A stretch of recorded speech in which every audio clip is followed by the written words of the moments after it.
the church, okay, pansinin po natin, ano ang church, no? The church is not a museum. Ano ho bang meron ng museum? Mga antigo, mga mamahaling mga artifacts na makita natin ang sinaunang mga kanunuan, no? Na pinakikita doon sa museum, o dito ka nagsimula.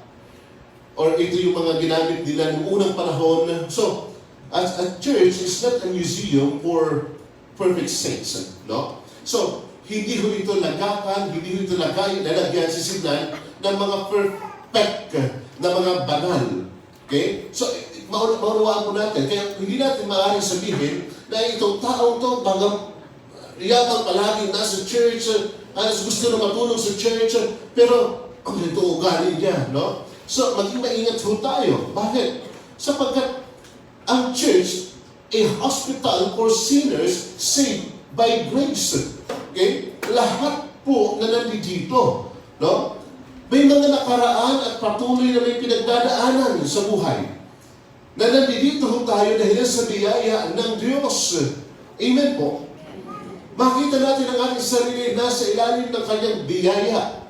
Kaya wala rin sa atin magsasabi, hindi na ako magpapatuloy sapagkat ganyan ang buhay. Hindi. Nasa ilalim ka ng biyaya ng Panginoon, kaya magpatuloy ka. Ang problema, kapag hindi mo nakita yung grace ni Lord, hindi ka talaga magpapatuloy. Ang problema, once na hindi mo makita ang iyong sarili na ikaw ay tinubos ng Panginoon, hindi ka na magpapatuloy. Bakit? Ang makikita mo palagi, yung lahat ng hadlang. At kung ano nakikita mong hadlang, dadagdagan pa yun sa tanas. Marami pang siya ipapakita mga kamalian, bakit in-entertain mo na?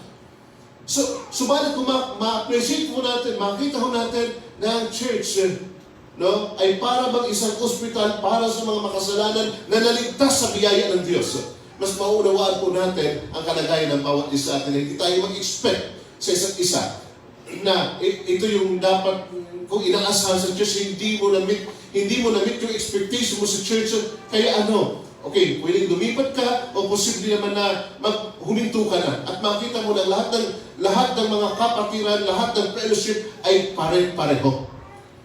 So, lahat po, wala akong exempted, magmula sa pastor, sa mga elders, sa mga deacons, sa lahat ng manggagawa, maging sa bawat baguhan man tayo ng umaga. Pare-pareho po tayo.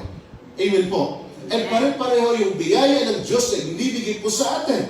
No? Wala ditong mayaman, mahirap, nakatsinelas, nakapaan, nakasapatos. Lahat po tayo pare-pareho yung biyaya na ibinigay ng Diyos sa atin. Pantay-pantay.